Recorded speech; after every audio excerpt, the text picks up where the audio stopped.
நேயர்களே, அயோத்தி ஸ்ரீராமர் கோவிலில் நடைபெறும் ஸ்ரீராமநவமி உற்சவத்தின் தமிழ் வர்ணனை ஒளிபரப்பாகும்.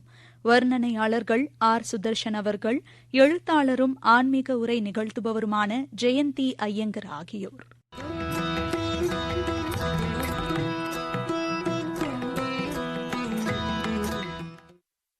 வணக்கம் நேயர்களே. இன்னைக்கு அயோத்தியில் நடைபெறக்கூடிய ராமநவமியை ஒட்டி அங்கே ஒரு பெரிய உற்சவம், ஒரு திருவிழா நடைபெற இருக்கிறது. இங்கே நாடெங்கிலும் எல்லார் வீடுகளிலும் எல்லார் மனங்களிலும் கோலோச்சி கொண்டிருக்கக்கூடிய ஸ்ரீராமனுக்கான ஆலயத்தை 500 ஆண்டுகள் கால போராட்டத்திற்கு பிறகு, பல தியாகங்களுக்கு பிறகு இப்பொழுதுதான் ஜனவரி மாதத்திலே அதற்கான பிராண பிரதிஷ்டை என்று அவர்கள் கூறும் அந்த சம்பிரோக்ஷணம், கும்பாபிஷேகம் நடைபெற்றது. அதன் பிறகு 500 ஆண்டுகளுக்கு பிறகு இப்பதான் முதல் ராம நவமி கொண்டாட்டம் அயோத்தியிலே, ராமன் பிறந்த அயோத்தியிலே, அவன் பிறந்த அந்த ஜன்மஸ்தான் என்று சொல்லக்கூடிய அந்த இடத்திலே இப்பொழுது நடைபெறுகிறது. ரமயதேதி ராமகா என்று ராமனை வர்ணிக்கும் பொழுது சொல்லுவார்கள். ரமயதேதி ராமகா என்றால் எவன் ரமிக்கக்கூடியவனோ, எவன் கவரக்கூடியவனோ, எவன் மனதை கொள்ளை கொள்ளக்கூடியவனோ அவன்தான், அவனுடைய பெயர்தான் இதி, அவன்தான் ராமன் என்பது ராமனுக்கு அதற்கான ஒரு விளக்கம். இப்பொழுது இன்னைக்கு நாம் ராமனுடைய இந்த உற்சவத்தை இவர்கள் கொண்டாடி கொண்டிருக்கக்கூடிய அயோத்தியில் எப்படி நடைபெறுது அப்படிங்கிறத நம்ம காட்சி வர்ணனை கொடுக்க போகிறோம். என் கூட எழுத்தாளரும் ஆன்மீக பேருரையாளருமான ஜெயந்தி ஐயங்கார் அவர்கள் இருக்கிறாங்க. ஆழ்வார்கள் கண்ட ராமன், ஆழ்வார்களின் பார்வையில் ராமன், ஆழ்வார்களின் ராமன் அப்படிங்கிறத பற்றி அவங்க ஆழ்வார்கள் பார்வையில் ராமனை எப்படி அவர்கள் பார்த்தார்கள் அப்படின்னு அவங்க சொல்ல போகிறாங்க. வணக்கம், நிலையத்திற்கு உங்களை வரவேற்கிறோம். வணக்கம் நேயர்கள் அனைவருக்கும் ஸ்ரீராம நவமி நல்வாழ்த்துக்கள். ஆழ்வார்கள் அப்படியே எம்பெருமானுடைய திரு அவதார கல்யாண குணங்களையும் இங்க இந்த பூமியில ஆலயங்கள்ல எழுந்தருளி இருக்கக்கூடிய அதை அர்ச்சாவதாரம் என்று சொல்கிறோம், அந்த அர்ச்ச நிலையில் இருக்கக்கூடிய எம்பெருமானையும் பற்றி பாடி போற்றி பாடியிருக்கிறார்கள். அவற்றை திவ்ய பிரபந்தம் என்றும் பாசுரங்கள் என்றும் அழைக்கிறோம். இதுல மனதுக்கு உகந்தது ராமநாமம். ராமனை பற்றி எல்லா ஆழ்வார்களும் அழகாக பல பாடல்களை பாடியிருக்கிறார்கள். இந்த திவ்ய பிரபந்தத்துல இந்த ராமனை பற்றிய பாடல்களுடைய ஒரு தொகுப்பை கேட்டாலே ராமனுடைய கல்யாண குணங்கள் என்று சொல்லுவார்கள், குணப்பெருங்கடல் ராமன் என்று சொல்வார்கள். அப்படி அவனுடைய விசேஷ குணங்களை ஆழ்வார்கள் இந்த திவ்ய பிரபந்த நூலிலே பாசுரங்களாக நமக்கு வடிவமைத்து தந்திருக்கிறார்கள். ஆழ்வார்களுள் தலையாயவர் நம்மாழ்வார். நம்மாழ்வார் ராமனை பற்றி பாடும் பொழுது கற்பார் ராமபிரானை அல்லால் மற்றும் கற்பரோ என்கிறார். அதாவது கல்வி கேள்வி இவற்றை துவங்கும் பொழுது நாம் அதற்கு உதாரண புருஷனாக கொள்ள வேண்டியவன் ராமன். ராமனை கற்பதை தவிர மற்ற கல்வியெல்லாம் கல்வி என்றே அவர் கருதுவதில்லை. இந்த நம்மாழ்வாருக்கு ஒரு விசேஷமான ஒரு ஏற்பாடு, அது என்ன என்றால் அந்தாதி என்ற வடிவத்திலே அவர் பாடியிருக்கிறார். அதாவது ஒவ்வொரு பாடலினுடைய ஈற்றடியே அடுத்த பாசுரத்தினுடைய முதல் அடியாக இருக்கும். இதற்கு முந்தைய பாட்டிலே என்ன சொல்கிறார்? வென்றி தரும் பத்தும் மேவி கற்பார்க்கே என்று முடிக்கிறார். அதாவது அவர் எழுதிய அந்த பாடல்களை கற்பவருக்கு எல்லா வெற்றியையும் தரும் கற்பாருக்கே. அந்த கற்றல் என்ன, எதை கற்க வேண்டும் என்பதை அடுத்த பாசுரத்திலே கற்பார் ராமபிரானை அல்லால் மற்றும் கற்பரோ என்று துவங்குகிறார். எதனால் என்றால், புற்பா முதலா புல் எறும்பாதி ஒன்றின்றியே நற்பால் அயோத்தியில் வாழும் சராசரம் முற்றவும் நற்பாலுக்கு உய்த்தனன் நான்முகனார் பெற்ற நாட்டுளே. அயோத்தி என்பது ஒரு அழகிய ஊர். மக்கள் எல்லோருக்கும் ராமனை பார்த்து ராமன் போன்ற குணநிலையே இருந்ததாம். எப்படி ராமன் கருணை நிறைந்தவனாகவும் நீதியின் பக்கம் நிற்பவனாகவும் நியாயமானவனாகவும் இருக்கிறானோ அதுபோலவே அயோத்தியில் வாழும் மக்கள் அனைவரும் நற்குணங்களால் நிறைந்து வழிந்தனர். புற்பா முதலா புல் எறும்பு ஆதி ஒன்றின்றியே, அதாவது புல் பூண்டு முதல் எறும்பு முதல் அனைத்து அனைத்தும் எல்லாவற்றுக்குமே அந்த அயோத்தியில் பிறந்ததனால், ராமன் பிறந்த அயோத்தியில் பிறந்ததனால் முக்தி ஏற்பட்டதாம். இது நான்முகனாகிய பிரம்மன் படைத்த இந்த பூ உலகிலே இருக்கின்ற அனைத்து இடங்களிலுமே உயர்த்தியான இந்த அயோத்தி மாநகருக்கே ராமனால் சிறப்பு. அப்படிப்பட்ட ராமனின் புகழை கற்பதே ஒரு மாணவனாக கற்க வேண்டிய ஒரு நிலையிலே நாம் இருக்கிறோம். அதாவது பழைய காலத்திலேலாம் சொல்வார்கள், கற்றல் அப்படி என்று சொன்னாலே நீதி நூல்களை கற்றல். நாம இதெல்லாம் பள்ளியிலே பார்க்கிறோமே, திருக்குறளை கற்றல், அதுபோல நீதி நூல்களை கற்றல், அதன் வழி நடத்தல். இந்த கற்றலுக்கும் என்னன்னா ஏதோ வாசிக்கிறது அப்படிங்கிற பொருள் அல்ல. கற்றல் அப்படின்னாலே ஒரு தடவை படிக்கிறது, ஐயுற கற்றல், அதாவது தனக்கு ஏற்படும் சந்தேகங்களை ஆசிரியரிடம் கேட்டு நிவர்த்தி செய்து கொண்டு கற்றல், அதற்கு பிறகு அதை மனத்தில் இருத்தல், அதை மீண்டும் மீண்டும் நெட்டுரு செய்து மனப்பாடம் ஆக்கிக் கொள்ளுதல், அதன் பின் அதன் வழி நடத்தல். இப்படியான ஒரு நிலையே கற்றல். அப்படி கற்க வேண்டியது யாரை கற்க வேண்டும்? ராமபிரானை கற்க வேண்டும். ஏன்? அவன்தான் நீதியின் வடிவம், அவன்தான் தர்மத்தின் வடிவம், அவன் நியாயத்தின் வடிவம். ஆதலால் நீதி நூல்களை கற்க வேண்டியவர்கள் கற்க வேண்டியது ராமபிரானை என்கிறார் நம்மாழ்வார். இப்போ நீங்க இதுல சொல்லும் பொழுது ராமனுடைய கல்யாண குணங்கள் அப்படின்னு சொன்னீங்க. ராமனுக்கு ஷோடசம் சொல்லக்கூடிய 16 அவனுக்கு கல்யாண குணங்கள், அதாவது நித்திய மங்கள குணங்கள் அப்படின்னு அவர்கள் கூறுவார்கள். ஒன்று, அவன் குணவான், அருமையான குணங்கள் நிறைந்தவன் என்பது ஒன்று. அடுத்தது வீரியவான், வீரம் நிறைந்தவன் ராமன் என்பது அதற்கு அடுத்த ஒரு குணம். தர்மஜ்ஞः, தர்மம் நடுவு நிலைமை தெரிந்தவன் புரிந்தவன் என்பது மூன்றாவது அவனுடைய குணம். நான்காவது குணம் கிருதஜ்ஞः, அதாவது நன்றி உடையவன். அதை பல இடங்கள்ல ராமாயணத்துல நம்ம பார்த்திருக்கோம். தன்னுடைய நன்றியை அவன் எப்படி சுக்ரீவன் கிட்ட, அதற்கு பிறகு குஹன் கிட்ட, பிறகு இவன்கிட்ட விபீஷணன் கிட்ட, இப்படி பலர்கிட்ட அவன் எப்படி நன்றி பாராட்டி இருக்கான். சத்தியவாக்கியக, அவன் ராமன் என்றாலே சத்தியம், சத்திய பரிபாலனம், அவனுடைய வாக்கிலே ஒரு சத்தியம் இருக்கும், வாய்மை இருக்கும் அப்படின்னு உள்ளபடியே ஆச்சாரியமார்களும் என்னுடைய குருவும் என்ன சொல்லுவாங்கன்னா, எவன் ஒருவன் பொய்யே சொல்லாமல் வாய்மையே தன்னுடைய விரதமாக இருக்கிறானோ அவன் பேசும் சொற்கள் அதுல வாக் சித்தின்னு சொல்லுவாங்க, அந்த வாக் சித்தி ஏற்படும் அப்படின்வாங்க. ஸோ 5 குணங்களை பார்த்தோம், 16 குணங்கள்ல பாக்கி 11 குணங்களை பார்ப்பதற்கு முன்னால இப்போ நம்ம கண்காட்சிகளை எப்படி தெரியுதுன்னா, தொலைக்காட்சியில ராமனுடைய திவ்யமங்கள விக்கிரகத்தை நாம் பார்த்து கொண்டிருக்கிறோம். அங்கே பூசாரிகள், பட்டர்கள் அவர்கள் பல்வேறுமான உபச்சாரங்களை, பூஜைகளை செய்து கொண்டிருக்கிறார்கள். அந்த ராமனுடைய திவ்யமங்கள விக்கிரகத்திற்கு மிக நேர்த்தியாக, மிக அழகாக கண்களையும் கருத்தையும் கொள்ளை கொள்ளக்கூடிய வகையிலே அலங்காரம் செய்திருக்கிறார்கள். அந்த திவ்யமங்கள அந்த அர்ச்சாவதார மூர்த்தியை சற்று தொலைவில் இருந்து நாம் பார்க்கக்கூடிய ஒரு சந்தர்ப்பம் தான் கிடைத்து கொண்டிருக்கிறது. இன்னும் சற்றே நெருங்கும் பொழுது அதனுடைய அழகை நாம் கண்குளிர ரசிக்க முடியும். இப்பொழுது அந்த மூர்த்தத்தை நாம் மிக அருகிலே முகத்தை அழகாக பார்த்து கொண்டிருக்கிறோம். நீங்க சொல்லுங்க ஜெயந்தி ஐயங்கார் அவர்களே. இந்த முக அழகை ஆழ்வார்கள் வெகு அழகாக பாடி பரவி துதித்திருக்கிறார்கள். திருமங்கை ஆழ்வார் ஒரு பாசுரத்திலே, திருநெடுந்தாண்டகத்திலே, மைவண்ண நறுங்குஞ்சி குழல் பின் தாழ மகரம் சேர் குழை இருபாடு இலங்கி ஆட எய்வண்ண வெஞ்சிலையே துணையா இங்கே இருவராய் வந்தார் என் முன்னே நின்றார் கைவண்ணம் தாமரை வாய்க்கமலம் போலும் கண்ணினையும் அரவிந்தம் அடியும் அத்தே அவ்வண்ணத்தவர் நிலைமை கண்டும் தோழி அவரை நாம் தேவர் என்று அஞ்சினோமே. தன்னை ஒரு பெண்ணாக பாவித்துக் கொண்டு இந்த பாசுரத்திலே திருமங்கை ஆழ்வார் பாடுகிறார். திருநெடுந்தாண்டகத்திலே 30 பாசுரங்கள். இதில் முதல் 10 பாசுரத்திலே தன்னை தாமாகவே திருமங்கை ஆழ்வார் தன்னை தானாகவே நினைத்து கொண்டு பாடுகிறார். இரண்டாவது 10 பாசுரங்களிலே தன்னை தாய் என்ற நிலையிலே நிறுத்தி கொண்டு பாடுகிறார். மூன்றாவது 10 பாசுரத்திலே தலைமகளாக இருந்து ராமனுடைய அழகை இப்பொழுது நாம் பார்த்து ரசித்துக் கொண்டிருப்பது போலவே அவரும் ரசிக்கிறார்.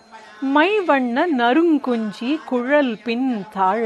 இந்த ராமனுடைய கற்றை குழலானது கருகரு என்று தலைமுடி என்று நம்ம வர்ணிப்போமே, அது போல மை வண்ண நறுங்குஞ்சி குழல், அந்த குழலானது அடர்த்தியாக சுருண்டு நேர்த்தியாக கத்தை கத்தையாக இருக்கிறது. இந்த திருநெடுந்தாண்டகத்தை மேலும் தொடர்வதற்கு முன்னால இப்ப அங்க உபச்சாரங்கள் என்று சொல்லக்கூடிய அந்த விக்கிரகங்களுக்கு, அதாவது நம்ம அர்ச்சாமூர்த்தி அங்க வீற்றிருக்கு, அதை தவிர இந்த அபிஷேக விக்கிரகங்கள், பூஜை விக்கிரகங்களுக்கு இங்கே இந்த குழந்தை ராமனுக்கு இங்கே அபிஷேகங்கள் நடைபெற்று கொண்டிருக்கின்றன. இப்பொழுது நன்னீரால் பன்னீரால் நடைபெற்று கொண்டிருக்கிறது. அதை தவிர அப்பொழுது அங்கே மணிகளை இசைத்து கொண்டிருக்கின்றார்கள். மேலும் அந்த அபிஷேக மூர்த்திகளுக்கு ராமன், இலக்குவன் இவர்களுக்கு அங்கே நன்னீரால் அபிஷேகத்தை அவர்கள் செய்வித்து கொண்டிருக்கிறார்கள். இப்பொழுது பாலினால் அவர்கள் மந்திர சொற்களோடு மந்திர உச்சாட்டனத்தோடு சாலக்கிராம மூர்த்திக்கும் இந்த வெண்கல மூர்த்திகளுக்கும் பாலாபிஷேகம் செய்து கொண்டிருக்கிறார்கள். இப்பொழுது திவ்யமங்கல இந்த மூர்த்தியை மிக அருகிலே பார்த்து கொண்டிருக்கிறோம். அதனை ஆழ்வார் பாசுரம் வாயிலாக அதை கண்குளிர மக்களுக்கு காட்ட வேண்டும்.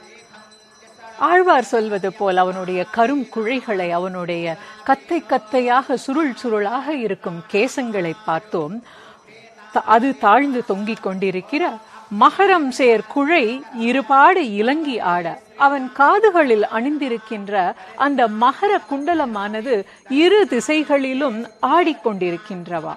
அதுபோல ஏய் வண்ண வெஞ்சிலையே துணையா, அவன் கையில் கொண்டிருக்கும் வில்லையே தன்னுடைய துணையாக கொண்டு இங்கு இருவராய் வந்தார் என் முன்னே என்றார். எவ்வளவு பொருத்தமாக இருக்கிறது. நாம ராம லக்ஷ்மணருக்கு திருமஞ்சனம் நடக்கின்ற அந்த காட்சியை பார்க்கிறோம். திருமங்கை ஆழ்வாரோ இருவராய் வந்தார் என் முன்னே நின்றார் என்கிறார். ராம லக்ஷ்மணராய் தோன்றி தன் முன்னே வந்து நின்றதாக கூறுகிறார். அந்த ராம லக்ஷ்மணராய் வந்தது எப்படி இருந்ததாம்? இருவராய்க்கு பொதுவாக வியாக்கியானம் சொல்லும் பொழுது சொல்வார்கள் ராமஸ்ய தட்சிணோபாகே என்று. ராமனுக்கு எப்பொழுதும் வலப்பகுதத்திலே இருக்கக்கூடியவன் லக்ஷ்மணன், அவரை விட்டு விலகாதவன். அவன் நின்றால் குழையாம் சென்றால் என்று இருக்கக்கூடிய அந்த லக்ஷ்மணன் அவர் கூடவே இருக்க என்று இருவராய் வந்தார் என் முன்னே என்றார். இந்த இருவராய் என் முன்னே நின்றாய் அப்படிங்கிற போது இந்த அபிஷேக திருமஞ்சன மூர்த்திக்கு ராமனும் அருகிலே இலக்குவனும் அங்கே இருக்கின்றார்கள். அவர்களுக்கு இப்பொழுது தேன் மாறி பொழிந்து கொண்டிருக்கிறது. தேனால் அவர்களுக்கு திருமஞ்சனம் என்று சொல்லக்கூடிய அபிஷேகத்தை செய்வித்துக் கொண்டிருக்கிறார்கள் இங்கே பட்டர் பெருமக்கள். இப்பொழுது தேன் முடிந்துவிட்டு அடுத்ததாக நன்னீரால் பன்னீரால் இந்த இந்த அபிஷேக மூர்த்திகளுக்கு, திருமஞ்சன மூர்த்திகளுக்கு அங்கே திருமஞ்சனம் என்னமா போல அங்கே அபிஷேகம் செய்யப்பட்டு கொண்டிருக்கிறது. தொடர்ந்து நீங்கள் அந்த இருவராய் வந்தார் என்பதற்கு இன்னும் ஒரு பொருளும் சொல்வார்கள். தெய்வத்தன்மையும் மானிடத்தன்மையும் ஒருங்கே பெற்று இருவராய் வந்தார் என்று சொல்லுவார்கள். கையில் வில்லுமாய் வந்தான் என்பதற்காக அவனும் வில்லும் அதையும் இருவராய் வந்தார் என்பார்கள். தாமும் நாமும் அவர் நம்மை ஆட்கொள்ளும்படியாக அப்படி வந்ததினாலே இருவராய் வந்தார் என்றும் சொல்வார்கள். அப்படி அவன் வந்த பொழுது அவனுடைய கை வண்ணம் இருக்கிறதே அது தாமரையாகவும் வாய் கமலமாகவும் மேலும் கண் இணையும் இரண்டு கண்களும் அரவிந்தம் என்று சொல்லப்படுகின்ற தாமரை மலர் போலவும் அவனுடைய திருவடி தாமரையானது அதுவும் அக்தேவாம், அதுவும் தாமரையாகவே காட்சியளித்ததாம். அவ்வண்ணத்தவர் நிலைமை கண்டும் தோழி அவரை நாம் தேவரென்று அஞ்சினோமே. அப்படி இவ்வளவாக தாமரை கண்ணனாக, தாமரை கால்களாக, தாமரை கைகளாக வந்த அவனுடைய வடிவழகை கண்டு அவன் இறைவனே என்று அவன் பின்னே சென்றேனே என்று திருமங்கை ஆழ்வார் தன்னை நாயகியாக பாவித்துக் கொண்டு ராமனுடைய வடிவழகிலே ஈடுபடுகிறார் இந்த பாசுரத்திலே. 12 ஆழ்வார்களில் மிக அதிகமாக சற்றேறக்குறைய 1000 பாசுரங்களை யாத்தவர் அருளியவர் திருமங்கை ஆழ்வார். திருமங்கை மன்னனாக இருந்தவர் அவர் ஆழ்வாராக அவர் மாறிய அது ஒரு பெரிய கதை. அப்படிப்பட்ட அந்த ஆழ்வாருடைய பாசுரத்திலே அவர் ராமனை இவ்வாறு கண்டிருக்கிறார். இந்த அயோத்தியிலே இப்பொழுது நடந்து கொண்டிருக்கும் இந்த முதல் ராம நவமி, இந்த உற்சவம், இந்த கொண்டாட்டம் 500 ஆண்டுகளுக்கு பிறகு, 500 ஆண்டுகால கடும் போராட்டங்களுக்கு பிறகு நமக்கு வாய்க்கப்பெற்ற இந்த ராமநவமி உற்சவம், இதை முதலாக காணும் தலைமுறையினர், இதை முதலாக காணக்கூடிய இந்த காலகட்டத்தினர் நாம் என்பது மிக பெரும் பாக்கியம். 500 ஆண்டுகளுக்கு பிறகு எவ்வளவு தலைமுறைகள் கடந்து போயிருக்கும், எவ்வளவு தியாகங்கள் அவர்கள் தங்களையே அர்ப்பணித்திருப்பார்கள். அதன் பிறகு இப்பொழுது காணக்கூடிய இந்த ராம நவமி உற்சவத்தை இங்கே காணக்கூடிய மகாபெரும் பாக்கியம் நமக்கு கிடைத்திருக்கிறது. இங்கே மந்திர உச்சாடனத்தோடு ஏராளமான மக்கள் வந்து சென்ற வண்ணம் இருக்கிறார்கள். இப்பொழுது மஞ்சள் நீரால் அங்கே அந்த விக்கிரக மூர்த்திகளுக்கு அபிஷேகம், திருமஞ்சனம் நடைபெற்று கொண்டிருக்கிறது. மந்திர உச்சாடனம் அங்கே தொடர்ந்து நடைபெற்று கொண்டிருக்கிறது. இது பொதுவாக வேத மந்திரங்களை உச்சரிக்கும் பொழுது வட இந்தியாவில் ஒரு வகையாகவும் தென்னிந்தியாவில் வேறு விதமாகவும் அவர்கள் உச்சரிப்பது வழக்கம். இங்கே ராமானந்தருடைய அந்த வழிமுறைப்படி அங்கே வட இந்திய முறைப்படி அங்கே மந்திர உச்சாடனங்கள் தொடர்ந்து நடைபெற்று கொண்டிருக்கின்றன. இப்பொழுது வாசனா திரவியங்கள், ஒரு வகை திரவியத்தை பயன்படுத்தி அந்த மூர்த்திகளுக்கு அபிஷேகம் நடைபெற்று கொண்டிருக்கிறது. மக்கள் வந்த வண்ணம், இருந்த வண்ணம், கடந்த வண்ணம், சென்ற வண்ணம் இருக்கின்றார்கள். யாருமே அங்கே எந்த தள்ளுமுள்ளும் நெருக்கடியும் இல்லை. எல்லோரும் இந்த மங்கள விக்கிரகங்களுக்கு நடைபெறும் உபசாரங்களை, இந்த அபிஷேகங்களை அவர்கள் கவனித்துக் கொண்டிருக்கின்றார்கள்.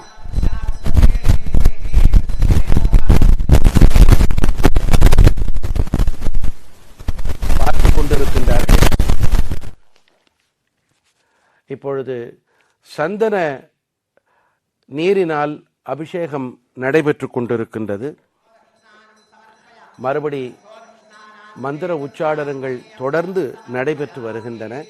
நாம் 5 கல்யாண குணங்களை நாம் இதுவரை பார்த்தோம். ராமனுடைய 16 கல்யாண குணங்களில் குணவான், வீரியவான், தர்மஜ்ஞா, கிருதஜ்ஞா, சத்தியவாக்கியா என்ற 5 குணங்களை, கல்யாண குணங்களை நாம் பார்த்தோம். 6வதாக திருட விரதா என்று சொல்லுவார்கள். அதாவது மிகவும் தன்னுடைய சபதங்களில் மிக உறுதியோடு இருப்பவன் என்று பொருள். 7வது சாரித்ரேண யுக்தா, அது நல் குணங்கள், நல்ல ஒரு சரிதம், நல்ல இயல்பு, அதற்கு உரித்தானவன், அதற்கு உடைமையாளன் என்று பொருள். 8வதான கல்யாண குணம் சர்வபூதேஷு ஹிதா, அனைத்து உயிர்களுக்கும் நன்மையே நினைப்பவன், நன்மையே பயப்பவன்.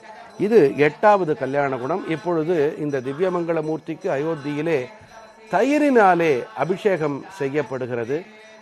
அந்த திருமேனி முழுக்கவும், இந்த அபிஷேக திருமேனி முழுக்கவும் வெண்மையாகவும், அங்கே அந்த வெண்கல மூர்த்திக்கு இடையே தயிரும் மிக அழகாக மனதை கொள்ளை கொள்ளக்கூடிய வகையிலே, மனதிலே ஒரு பக்தி பரவசத்தை, ஏதோ நாமே அங்கே இருந்து செய்கின்றோமோ என்னும் உணர்வினை ஏற்படுத்தும் வகையிலே இங்கே அபிஷேகம் நடைபெற்று கொண்டிருக்கின்றது. இது நடைபெற்று கொண்டிருக்கும் வேளையிலே நாம் 9வது குணத்தை பார்ப்போம். அவனை வித்வான் என்று அழைக்கிறார்கள். அதாவது மெத்த படித்தவன், ஆழமாக கற்றவன் என்று பொருள். 10வது குணம் சமர்த்தகா, அதாவது சமர்த்தகா அப்படின்னா சாமர்த்தியவான், அதாவது திறமைகள் படைத்தவன் என்பது இதன் பொருள். இந்த 16 கல்யாண குணங்களிலே 10 கல்யாண குணங்களை பார்த்தோம். மேற்கொண்டு தொடரும் முன்பாக ஆழ்வார்கள் பார்வையிலே அடுத்த ஆழ்வார் எப்படி பார்க்கிறார் அப்படி என்று ஜெயந்தி ஐயங்கார் அவர்கள் கூற கேட்கலாம். ஆழ்வார்கள் ராமனுடைய திரு அவதாரத்தை வெகு அழகாக பாடிக்கொண்டாடி இருக்கிறார்கள். ராமன் தசரதன் முதலையாய் அவன் அயோத்தியில் பிறந்ததை சொல்லும் பொழுது, மசரதம் அனையவர்த்தம் வாழ்வும் வரமும் ஓர் நிசரத கணைகளால் நீரு செய்ய தச ரக துரக பதாதி ஆழ்கொள் காவலன் தன் மதலையாய் வாருதும் தாரிணி என்பார். அதாவது இந்த மசரதம் அனையவர் தங்களுடைய வரங்களால் தங்களுடைய நீள் ஆயுளையும் தன்னுடைய சக்தியும் பெற்ற இந்த அரக்கர்களின் வாழ்வினை ஒரே ஓர்கணையால் அழிப்பதற்காக அந்த பரந்தாமன் இந்த அயோத்தியிலே தசரதன் மகனாய் வந்து பிறந்தார். அதுவும் தன்னுடைய ராம லக்ஷ்மண பரத சத்ருகுண என்று தன்னுடைய ஒரு பரிவாரமாகவே தான் வந்து பிறப்பதாக இந்த பாடலிலே சொல்லுவார்கள். இந்த ஆழ்வார்கள் ஒவ்வொருவருக்கும் ஒவ்வொரு விதமான ரசனை, ருஜி என்று சொல்லுவார்கள். ராமனை அதிகமாக கொண்டாடியவர் குலசேகர ஆழ்வார் என்று சொல்லக்கூடிய குலசேகரம் என்ற இன்றைய கேரளா பகுதியை ஆண்டு வந்த மன்னர் பரம்பரையை சேர்ந்த இந்த ஆழ்வார். இவருக்கு சிறு வயது முதலே ராமனின் மீது பேரன்பு, காதல். ராமாயண காதையை கேட்கும் போதெல்லாம் மனம் உருகி அதற்கு உடனடியாக செயல்பாடு நடவடிக்கை எடுத்தவர் என்று கூட சொல்லுவார்கள். அதாவது அவருக்கு பாலகாண்டம் கதையை சொல்லும் பொழுது விஸ்வாமித்திரர் வந்து சின்னம் சிறுவர்களான ராமனையும் லக்ஷ்மணனையும் அழைத்து சென்றார் தாட்டகா வதத்திற்கு என்று கேள்விப்பட்ட உடனே, தளபதி படையை திரட்டுங்கள், நாமும் ராமனுடன் செல்வோம் என்று உணர்ச்சி வசப்பட்டதாக சொல்லுவர். பின்னர் அவர் ராவணன் சீதையை கவரும் காட்சியை கேட்ட பொழுது வாளை எடுத்துக்கொண்டு எங்கே இருக்கிறான் ராவணன் என்று புறப்பட்டதையும் அவருடைய வாழ்க்கை சரிதம் நமக்கு காட்டுகிறது. இவர் அந்த கேரள கொல்லி பகுதி முதல் இங்கே கூடல், அதாவது மதுரையம்பதியும், பின்னர் திருநறையூர் பகுதி வரை, சோழ தேசம் வரை தன்னுடைய ராஜ்யத்தை விரிவுபடுத்தி ஆண்டு வந்த மன்னர் இந்த குலசேகர ஆழ்வார். குலசேகர ஆழ்வார்னு சொல்லும் பொழுது படியாய் கிடந்து உன் பவளவாய் காண்பேனோ அப்படின்னு சொல்லி, இப்போ எல்லா கோயில்லையுமே அந்த கர்ப்ப கிரகத்துக்குள்ள நுழையக்கூடிய அந்த படி குலசேகரன் படி, அதுவும் குறிப்பாக திருமலையில சொல்லப்படுவதுண்டு. அங்க இருந்து அந்த படியா இருந்து எப்பவுமே உன் பவளவாய கண்டுகொண்டே இருப்பேனே அப்படின்னு சொல்லிட்டு ஆழ்வார் உருகி பாடிய அந்த ஒரு வாக்கியம் மனதை ஒரு உருக்கக்கூடிய ஒரு வாக்கியமாக நீங்க எப்படி உணர்றீங்க? நிச்சயமாக அவருக்கு வந்து இந்த திரு அவதாரமாக, இந்த திரு அர்ச்சாவதார மூர்த்தியாக இருக்கக்கூடிய அந்த இறைவன் மேல ஈடுபாடுனால எனக்கு வந்து அந்த இந்திரலோகம் ஆளும் அச்சுவை பெறினும் வேண்டேன், எனக்கு உன்னுடைய படியாய் கிடந்து உன் பவளவாய் மட்டும்தான் பார்த்து கொண்டேன், உன்னை என்றும் நாம இப்பொழுது எந்த காட்சியை பார்க்கிறோமோ அந்த காட்சியை பார்த்து கொண்டே இருக்க வேண்டும் என்று கேட்டவர் நம்முடைய குலசேகர ஆழ்வார். இதுல குறிப்பான ஒரு விசேஷம் என்னவென்றால், குலசேகர ஆழ்வார் திருவரங்கம், திருப்பதி, திரு அயோத்தி, திருக்கண்ணபுரம், திருவித்துவக்கோட்டமா ஆகிய திவ்ய தேசங்களுக்கு நேரில் சென்று வழிபட்டு அந்த ஆனந்தத்தில் ராமனோடு ஏதோ ஒரு வகையில தொடர்பு இருக்கக்கூடிய திவ்ய தேசங்கள். அந்த திவ்ய தேசங்கள் நீங்கள் சொன்னது போல திருமலையை பற்றி சொல்லும் பொழுது ஏதேனும் ஒன்று ஆகேனோ இந்த திவ்ய தேசத்தில, நான் ஒரு கம்பாவோ, ஒரு நீர் சுனையாகவோ, ஒரு பறவையாகவோ, நந்தவனத்தில் பூவாகவோ, எல்லாத்தையும் விட உன் படியாய் கிடந்துன் பவளவாய் காண்பேனே என்று சொன்னவர். அவர் ராமனை பாடும் பொழுது, ராமன் அவதரித்த காட்சியை பாடும் பொழுது, மண்ணு புகழ் கோசலை தன் மணிவயிறு வைத்தவனே, தென்னிலங்கை கோன்முடிகள் சிந்துவித்தாய் செம்பொன் சேர், கண்ணினன் மா மதில் புடை சூழ் கணபுரத்தின் கருமணியே, என்னுடைய இன்னமுதே ராகவனே தாலேலோ என்று குழந்தை அவதரித்திருக்கிறது. அவதரித்த உடனேயே அவர் தாலாட்டு பாடுகிறார். அங்கே எல்லாம் கொண்டாட்டம். எல்லாரும் ஓடுவார், விழுவார், உகந்தாலிப்பார், நாடுவான் நம்பிரான் இங்குற்றான் என்று பாடுவார்களும் பல்பறை கொட்டன் என்று பாடினார்கள் என்று பெரியாழ்வார் சொல்லுவார். அதுபோல இங்கே நம்முடைய குலசேகர ஆழ்வார் சொல்லுகிறார். யாருக்கு? மண்ணு புகழ் கோசலை, உயரிய, இது போன்று உயர்ந்தது என்று எதுவும் சொல்ல முடியாத அவ்வளவு உயர்ந்த கோசலை அவள் தன் மணி வயிறிலே, அவள் கருவிலே பிறந்தானாம். எப்படி பிறந்தான்? கண்ணபுரத்தின் கருமணியே, அப்படியே கண்ணுங்கரேல் என்று அழகாக கருமணியாக பிறந்தான் நம்முடைய ராமபிரான். அப்படிப்பட்ட கருமணியாக பிறந்த அந்த ராமபிரான் இங்கே குழந்தை வடிவத்திலே அபிஷேகம் செய்விக்கப்பட்ட அந்த திவ்யமங்கல மூர்த்திகளுக்கு, இந்த அபிஷேக மூர்த்திகளுக்கு இப்பொழுது அந்த அபிஷேகத்தின் நிறைவிலே இலைகளும் மலர்களும் சார்த்துவது வழக்கம். ஒவ்வொரு முறை அபிஷேகம் செய்யும் பொழுது மலர்களோடு சேர்ந்து செய்வார்கள். அதன் பிறகு அபிஷேகத்தின் நிறைவிலே அங்கே மலர்களை அவர்கள் சூட்டி, அதற்கு பிறகு அந்த மங்கள மூர்த்தியை துடைத்து அதன் பிற உபச்சாரங்களை செய்து அவர்கள் செய்வது வழக்கம். இப்பொழுது அந்த அபிஷேகங்கள் நிறைவு பெற்று திரைச்சீலை போடப்பட்டிருக்கிறது. மேலும் குலசேகர ஆழ்வானை நாம் ரசிப்போம், சுவைப்போம். அப்படி ஒரு பேரன்போடு குலசேகர ஆழ்வார் தன்னை ஆழ்வார் குலசேகரன் என்ற மன்னன் தன்னை தாயாக கோசலையாக பாவித்துக் கொண்டு கண்ணபுரத்து என் கருமணியே என்கிறார். இந்த கோசலை வயிற்றில் பிறந்த இந்த ராமனை என் மணி வயிற்றில் பிறந்த கருமணி என்று தன்னைத்தானே தாயாக பாவித்துக் கொண்டு பாடுகிறார். அப்படி எதற்காக பிறந்தானாம் அவன்? தென்னிலங்கை கோன்முடிகள் சிந்துவித்தாய் செம்பொன் சேர் கண்ணினன் மாமதிள் புடை சூழ் கணபுரத்தின் கருமணியே என்று அந்த கருமுகில் கொழுந்தை அஞ்சன வண்ணனை தாமரை கண்ணனை அந்த ராமபிரானை எம்பெருமானை என்னுடைய இன்னமுதே ராகவனே தாலேலோ என்று பிறந்த குழந்தைக்கு அழகாக தாலாட்டு பாடுகிறார். இந்த குழந்தை பிறந்தது. அடுத்து என்ன நடந்தது? அழகாக சக்கரவர்த்தி திருமகன் இல்லையா, அதனாலே வசிஷ்டரிடம் கல்வி கேள்வி எல்லாம் நடந்து அழகாக பாடம் பயின்று வந்து கொண்டிருக்கிறார்கள். திடீரென்று விஸ்வாமித்திரன் வந்தான். விஸ்வாமித்திரன் வந்ததும் என்ன நடந்தது? தின் திரளாள் தாடகை தன் உரமுருவ சிலை வளைத்தாய் கண்டவர்த்தம் மனம் வழங்கும் கருமணியே என் திசையும் ஆளுடையாய் கணபுரத்தின் கருமணியே என்று பாடுகிறார். விஸ்வாமித்திரர் வந்து அழைத்து சென்றார் சித்தாசிரமத்திற்கு. அங்கே யார்? தாடகை என்ற கொடிய அரக்கி வந்தாள்.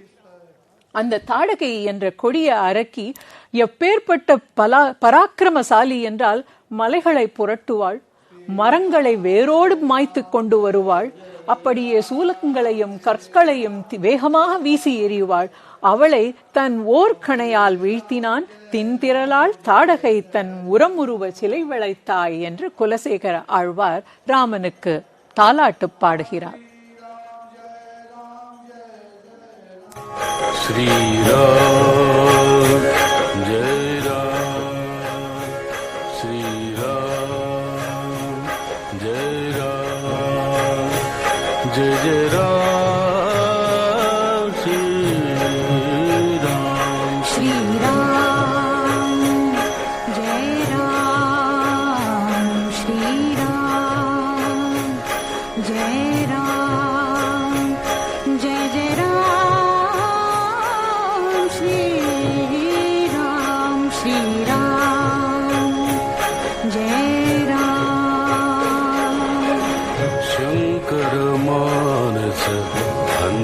प्रणाम शंकर मानस हंस प्रणाम हंस वंश आवतंस प्रणाम श्री राम जय राम जय जय राम श्री राम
व्यक्त प्रणाम तत्सत व्यक्त व्यक्त प्रणाम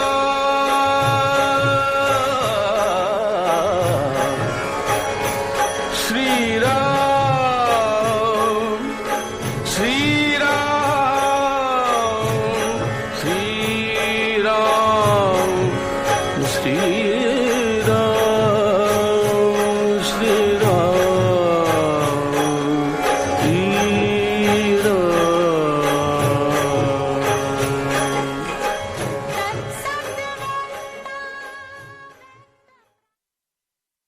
பீம்சேன் ஜோஷியும் லதா மங்கேஷ்கரும் இணைந்து பாடிய இந்த பாடலின் ஒரு பகுதியை கேட்டோம். மனதுக்கு மிகவும் ரம்யமாக இருக்கக்கூடிய இந்த பாடல் தொடர்ந்து ஒலித்து கொண்டிருக்கிறது. இதில் நாம் ஒரு 10 குணங்களை நாம் பார்த்துருக்கோம் இது வரைக்கும்.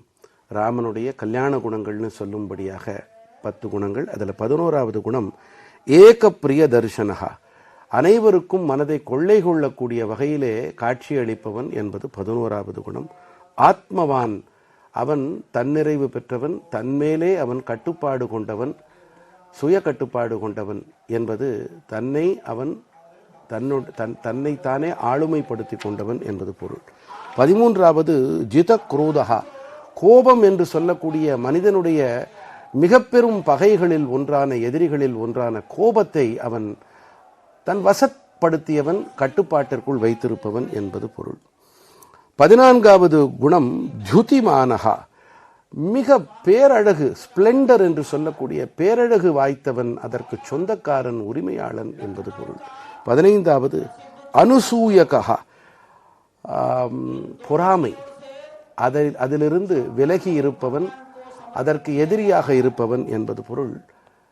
நிறைவான 16வது குணம் கஸ்ய பிப்யதி தேவாக ச சயுகே, தேவர்களும் போருக்கு யாரிடத்தில் போக தயக்கம் காட்டுகிறார்களோ, அஞ்சுகிறார்களோ, அப்படிப்பட்டவன் ஸ்ரீராமன் என்பதாக அவனுடைய ஷோடச 14 கல்யாண குணங்களை மிகவும் வெறித்து பேசுவார்கள், பெருமையோடு பேசுவார்கள், நினைத்து நினைத்து போற்றுவார்கள்.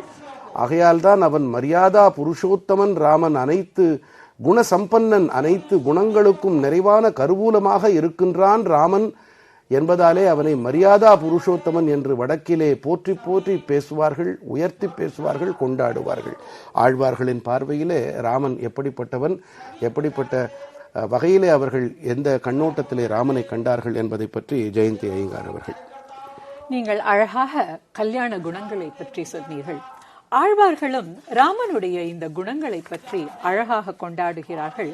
பெரிய திருமொழியிலே திருமங்கை ஆழ்வார் அவன் எப்படி குகனோடு தோழமை பூண்டிருந்தான் என்பதை வெகு அழகாக, ஏழை ஏதலன் கீழ்மகன் எண்ணாதிறங்கி மற்றவர் கிண்ணருள் சுரந்து மாமழை மான் மட நோக்கி உன் தோழி உம்பி எம்பி என்றொழிந்திலை உகந்து தோழன் நீ எனக்கிங்கொழி என்று சொற்கள் வந்தடியேன் மனத்திருந்திட ஆழிவண்ண நின்னடியினை அடைந்தேன் அணி பொழில் திருவரங்கத் தம்மானே என்பார். ஏழை ஏதலன் கீழ்மகன் எண்ணாதிறங்கி, இப்படி எந்த வேறுபாடுமே இல்லாமல், ஏழையா ஏதலனா இல்லை கீழ்மகனா என்று வேறுபாடு இல்லாமல் மற்றவர்க்கு இன்னருள் சுரந்து எல்லாரிடத்திலுமே அன்பினை செலுத்தி இருக்கக்கூடியவன் ராமன். இதிலே ஏழை என்று திருமங்கை ஆழ்வார் யாரை சொல்கிறார்? ஏழை என்பது நுண்ணறிவு இல்லாதவன். இங்கே குகனை பேசுகிறோம். அவன் 1000 நாவாய்க்கு சொந்தக்காரன். அந்த காட்டு பகுதியை ஆண்டு வருகின்ற வேடன். அவனிடம் இல்லாத காட்டின் செல்வமா? எல்லாம் இருக்கிறது. ஏழை எதனால்? அவனுக்கு நுண்ணறிவு இல்லாதவன். இது சிறந்தது, இது தாழ்ந்தது என்று பாகுபாடு பார்த்து பகுத்தறிவு இல்லாததனால் அவன் ஏழை. ஆகவே அப்படிப்பட்ட ஏழை, நுண்ணறிவின்மை, வறுமை, அக்துடைமை பண்ண பனைத்த பெருஞ்செல்வம் என்று நாலடியார் சொல்லும். அதைத்தான் இங்கு ஆழ்வாரும் சொல்கிறார். ஏதலன், ஏது அலன், அதாவது இவர் நல்லவர் இவர் தீயவர் என்று பிரித்து பார்க்கும் எண்ணம் இல்லாதவன் குகன். அப்படிப்பட்ட குகனுக்கு இறங்கி மாழை மான் மட நோக்கி, அதாவது அழகிய மருண்ட மான்கள் போன்ற விழியினை உடைய சீதையை நோக்கி இவள் உன் தோழி என்றான்.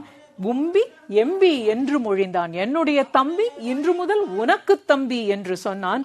தோழன் நீ எனக்கு இங்கு ஒழி, நீ இனிமேல் என் பக்கத்துல வா, என்னோடவே இரு என்று குகனை பார்த்து தோழமை பூண்டவன் ராமன். அப்படிப்பட்ட அழகன், அப்படிப்பட்ட குணம் நிறைந்தவன் என்று திருமங்கை ஆழ்வார் ராமனுடைய குணத்தினை அவன் எப்படி எல்லோரிடமும் பேசி பழகுகின்ற பண்பாளன் என்பதனை ஏழை ஏதலன் என்கிற பாசுரத்திலே நமக்கு அழகாக காட்டுகிறார். குகனை பற்றி நாம குகன்னு சொல்றோம் தமிழ் நாட்டில். இதை வடக்கே துளசி ராமாயணத்திலும் சரி, மற்ற பிற வடக்கை சார்ந்த ராமாயணங்கள்லேயே அங்கே புழக்கத்திலேயும் கேவட்டு என்று சொல்லுவார்கள். இந்த கேவட்டுங்கிற குகனை பற்றி சொல்லும் பொழுது ரொம்ப அழகாக ஒரு திருஷ்டாந்தம், ஒரு ஒரு ஒரு ஒரு சம்பவம் ஒன்று உண்டு. இது அனைத்து ராமாயணங்களிலுமே உண்டு. இப்போ அயோத்தியில் அந்த ட்ரஸ்ட் அறக்கட்டளையை சேர்ந்த ஒருவர் உரையாற்றி கொண்டிருக்கிறார். இன்னும் திரைச்சீலை திறக்கப்படவில்லை. அதற்குள் குகனை சந்தித்து விட்டு வந்து விடுவோம். குகனுக்கு ராமன் மீது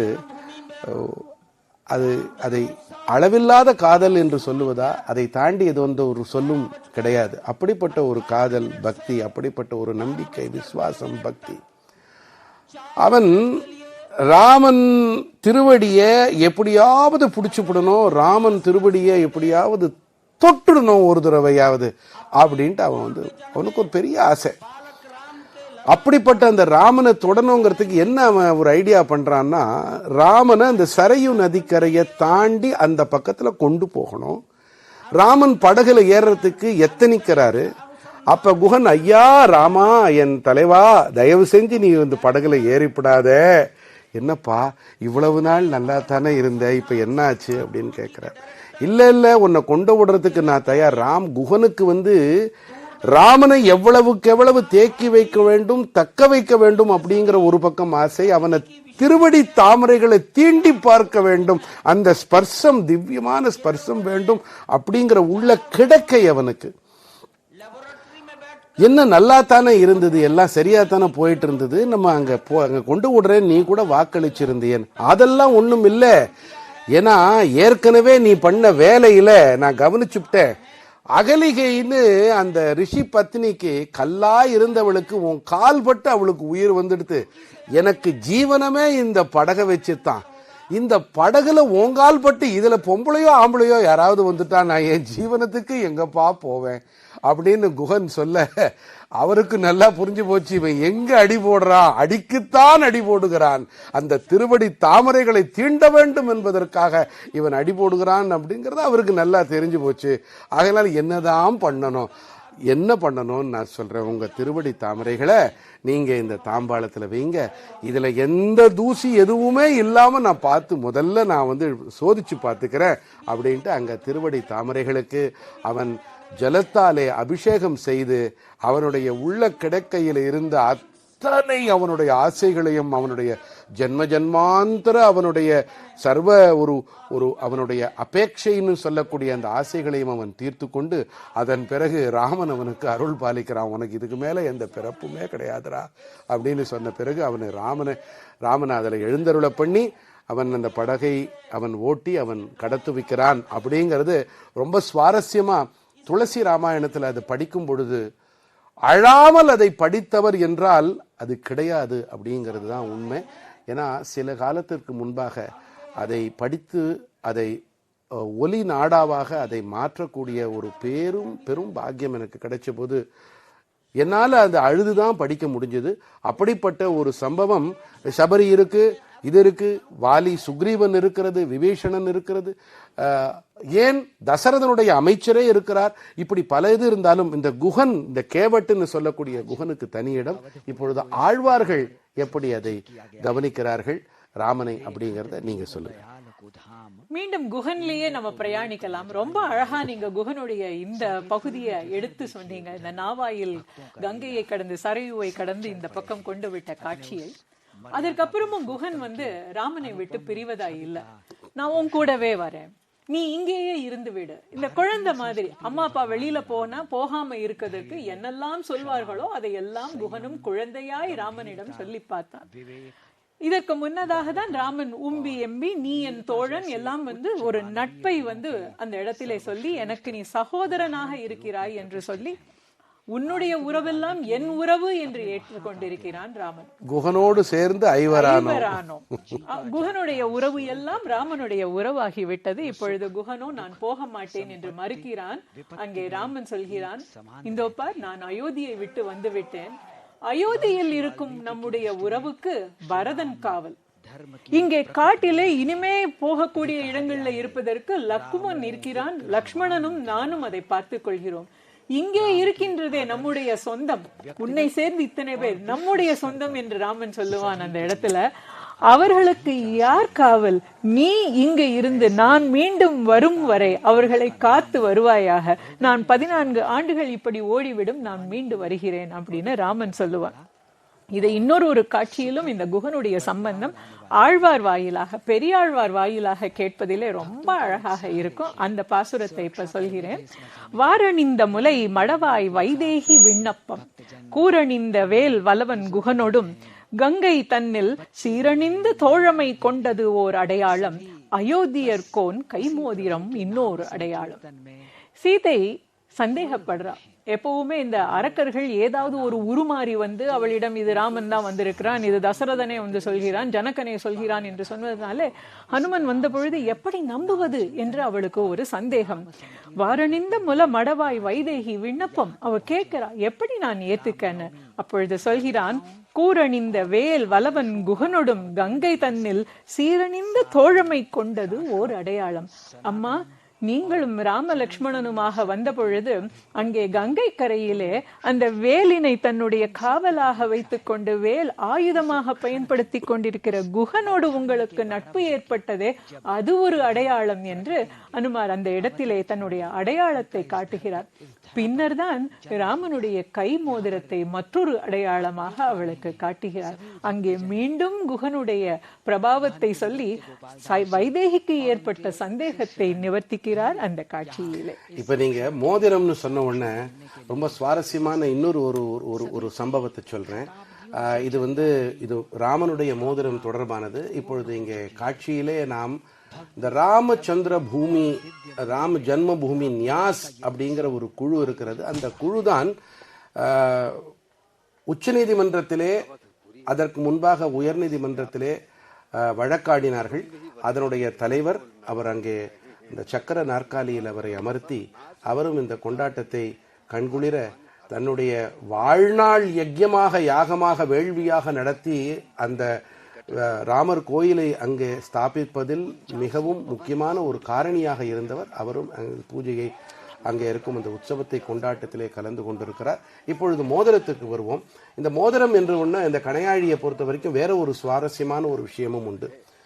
ராமனுடைய அவதார காலகட்டம் முடிஞ்சு போகக்கூடிய ஒரு தருவாய், யமராஜன் ராமனுடைய அந்த ஒரு உபச்சாரத்திற்காக, சடங்காக, மற்ற மானுடர்கள் போல அல்ல, இது திவ்யமான ஒரு அவதாரம், அவதார மூர்த்தி இருந்தாலும் மானுடனாக பிறப்பெடுத்த மானுடனாக, உத்தமமான, சிரேஷ்டமான, நரோத்தமனான ஒரு மானுடனாக அவன் வாழ்ந்து காட்டிய அந்த அவதாரம் எல்லோருக்கும் இருக்குமா போலே விதி என்பது இவனுக்கும் உண்டு. ஆகையால் ராமனுடைய உயிரை கொண்டு போவதற்காக யமராஜன் வருகிறான். அனுமன் அவனை அனுமதிக்கவில்லை. நான் உன்னை அனுமதியேன் என்று ராமனை பாதுகாப்பாக அவன் வைத்து யமனை உள்ளே புக அவன் அனுமதிக்கவில்லை. ராமனுக்கு இது புரிந்து போகிறது. கையை பிசைந்து கொண்டு இருக்கிறான் யமராஜன். ராமன் இப்பொழுது ஒரு உபாயத்தை செய்கிறான். தன்னுடைய கணையாழியை எடுத்து பாதாள லோகத்திலே ஒரு பிலம், ஒரு ஓட்டை வழியாக பாதாள லோகத்திலே தன்னுடைய மோதிரத்தை போடுகிறான். போட்டு அனுமனிடம் கூறுகிறான், என்னுடைய மோதிரம் கீழே விழுந்து விட்டது, அதை கொண்டு வா என்று அனுமனுடைய கருத்தை, கவனத்தை திசை திருப்ப அவன் கூறும் பொழுது அனுமனும் அதை தொடர்ந்து உள்ளே பாதாள லோகத்திற்கு செல்லுகிறான். அங்கே நாகர்கள் உலகம் இருக்கிறது. அங்கே குவியல் குவியலாக மலை போல கணையாழிகளும் பிற ஆபரணங்களும் குவிந்து கிடக்கின்றன. அந்த ஆபரணங்களில் நீயே தேடி எடுத்துக்கொள் என்று திகைத்து அனுமன் நெற்கையில் கூறுகிறார்கள். அப்பொழுது அனுமன் எப்படி இதிலே தேடி கண்டுபிடிப்பது என்று சொல்லும் பொழுது, அப்பொழுது அந்த நாகராஜன் கூறுகிறான், ஒவ்வொரு சதுர்யுகத்தின் போதும் ராமன் தோன்றுவான். அந்த ராமனுடைய ராமனை அவன் உயிரை கவரவிடாமல் அங்கே ஒரு அனுமன் பாதுகாப்பான் யமராஜன் வரும் பொழுது. அப்பொழுது ராமன் கணையாழியை பாதாள லோகத்திலே போடுவதும், அதைத் தொடர்ந்து அந்த அனுமன் வந்து தேடி திகைப்பதும் இது ஒவ்வொரு சதுர்யுகமாக நடக்கக்கூடிய ஒரு விஷயம்தான். அப்படி இந்த சதுர்யுகத்திலே இருக்கக்கூடிய திரேதா யுகத்திலே இந்த அனுமனாக நீ வந்திருக்கிறாய் என்று சொல்லும் பொழுதுதான் அனுமனுக்கு அங்கே ஞானம் பிறக்கிறது.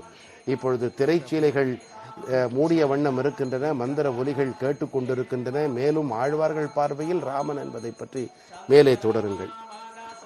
ஆழ்வார்கள் எந்தெந்த வைபவத்தில் எல்லாமோ ராமனை அனுபவித்திருக்கிறார்கள். பெரியாழ்வார் ஒரு குழந்தை பருவம் முதல் அவனுடைய அவதாரங்களை, அவனுடைய லீலைகளை, அவனுடைய விளையாட்டுக்களை எல்லாம் பாடி மகிழ்ந்து கொண்டிருக்கிறார். அப்பொழுது இந்த குழந்தைகள் விளையாடுகின்ற ஒரு விளையாட்டு, அதாவது பெண்கள் இரு கைகளையும் குறுக்காக கட்டிக்கொண்டு சுற்றி வந்து விளையாடுவது. இதற்குன்னு ஒரு சில பாடல்களும் உண்டு. பாடிப்பற பாடிப்பற என்று சொல்லிக்கொண்டே இதனை பாடுவார்கள். அப்படி பாடும் பொழுது அவர் சொல்கிறார், காரார் கடலை அடைத்திட்டு இலங்கை புக்கு ஓராதான் பொன்முடி 9 ஒன்றையும் நேரா அவன் தம்பிக்கே நீளரசி இந்த ஆறாமுதனை பாடிப்பற அயோத்தியர் வேந்தனை பாடிப்பற. அந்த அயோத்தி வேந்தனுக்கு இப்பொழுது திரு அலங்காரம் நடைபெற்று கொண்டிருக்கிறது. நாமும் அவன் புகழை பாடிப்பறவோம்.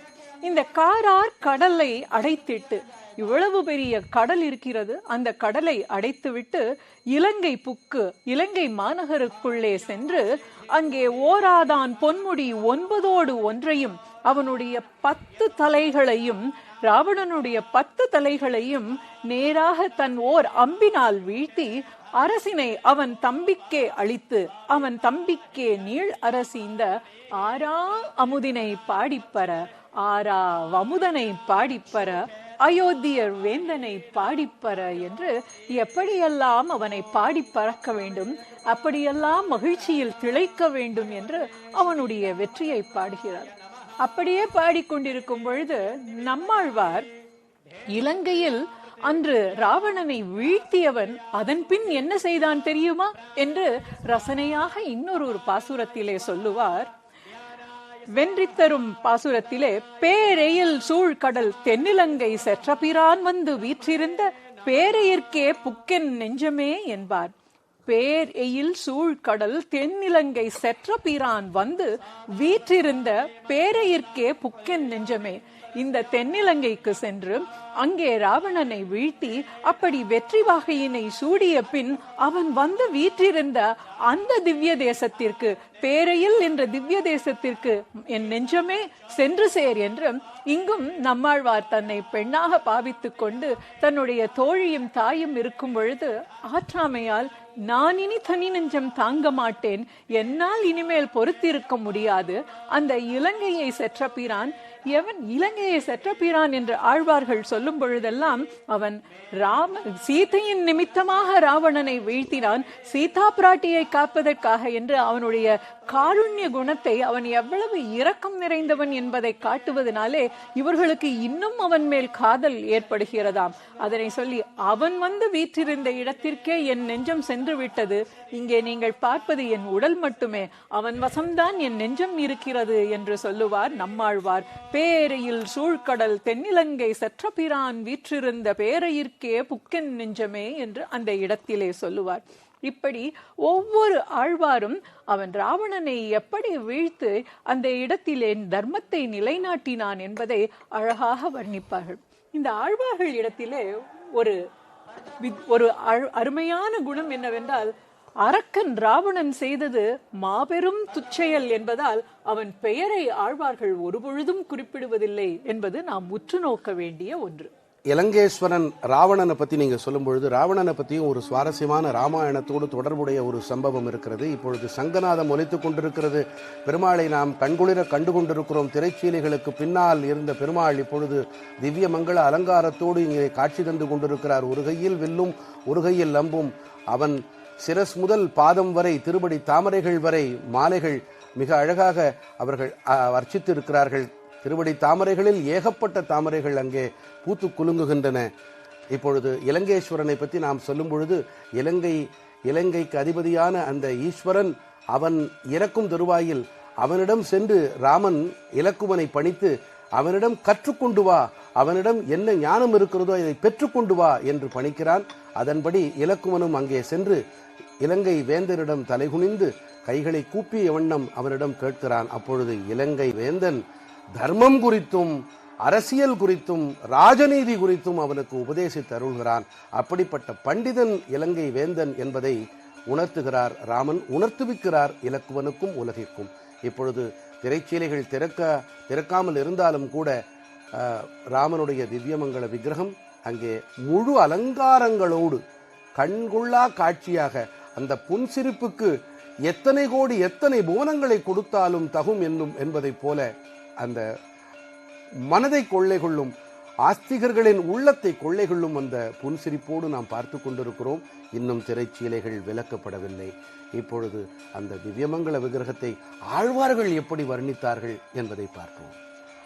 ஆழ்வார்கள் அவன் பேரழகில் ஈடுபட்டு கண்ணும் கமலம், கமலமே கைத்தலமும், மண்ணளந்த பாதமும் மற்றவையே எண்ணில், கருமாமுகில் வண்ணன் கார்கடல் நீர்வண்ணன் திருமாமணிவண்ணன் தேசு என்று இப்பொழுது எவ்வளவு தேசுவாக, தேஜஸாக, ஒளிமயமாக ராமன் காட்சியளிக்கிறான் என்பதை கண்ணும் கமலம், கமலமே கைத்தலமும், மண்ணளந்த பாதமும் மற்றவையே என்று அவனுடைய கண்கள், அவை தாமரை கண்கள், அழகாக அரை கண்களாக என்று சொல்வார்களே, தாமரை நயனமாக ரொம்ப அழகாக பார்க்கின்றான்.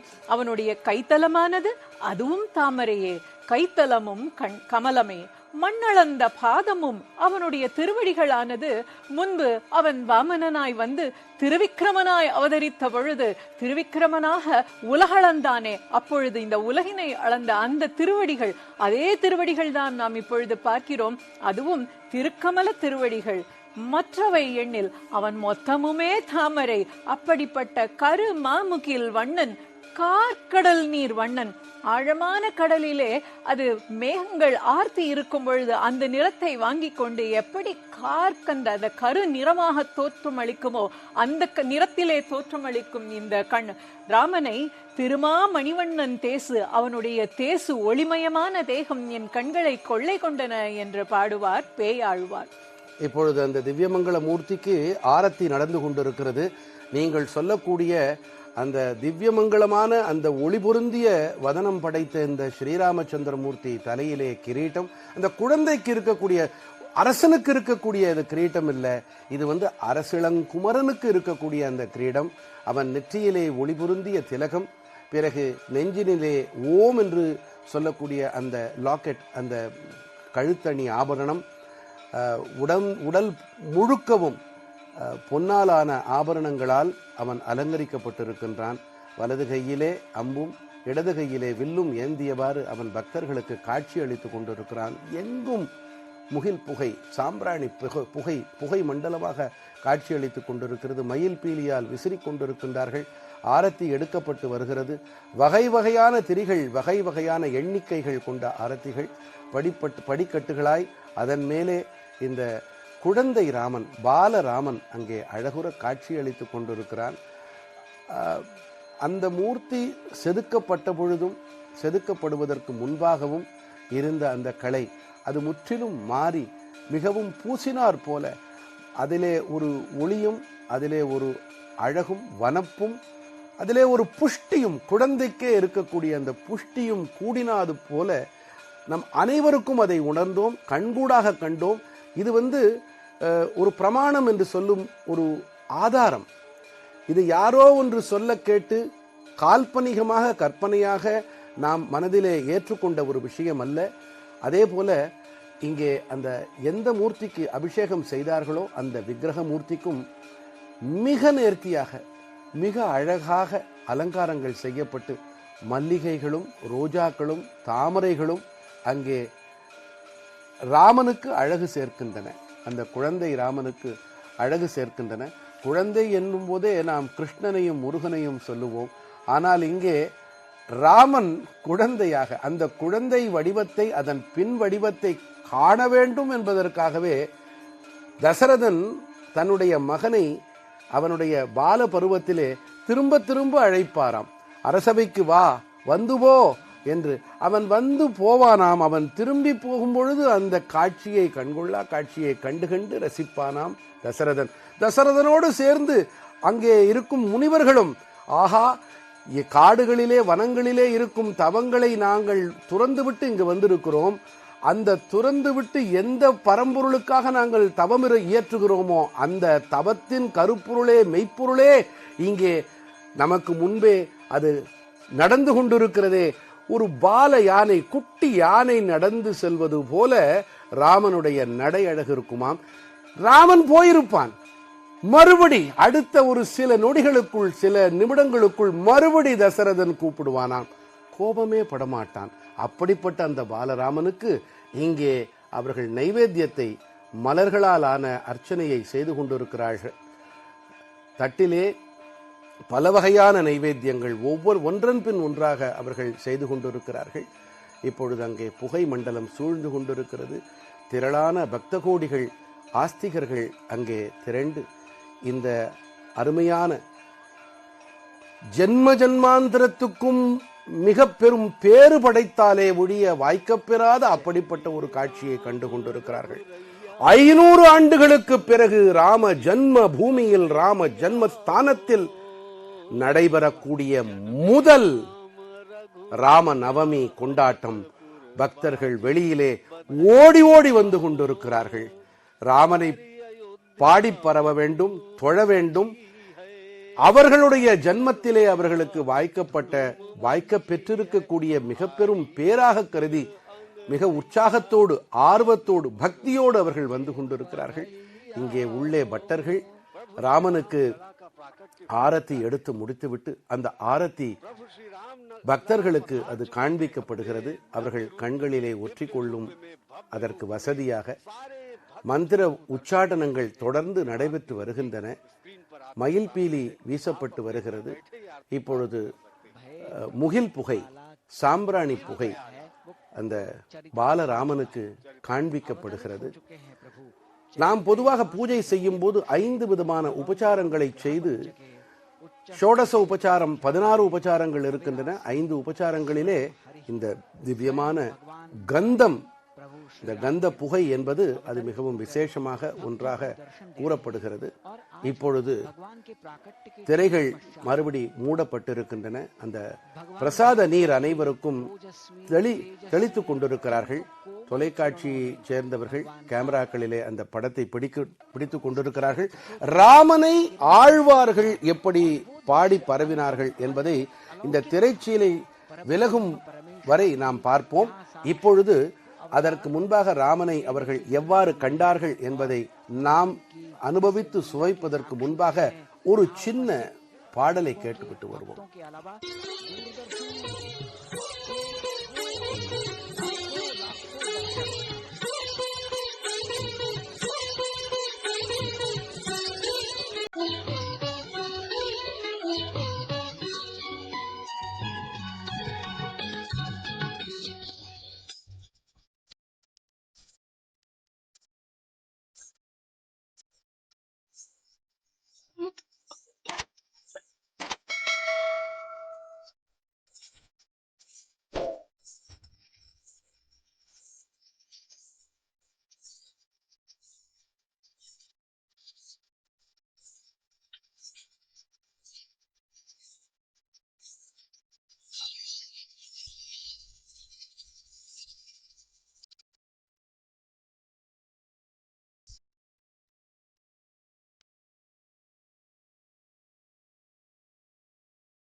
நேர்களே, ரொம்ப ரொம்ப அருமையான பாட்டு, மனதை உருக்கக்கூடிய அந்த பாட்டு.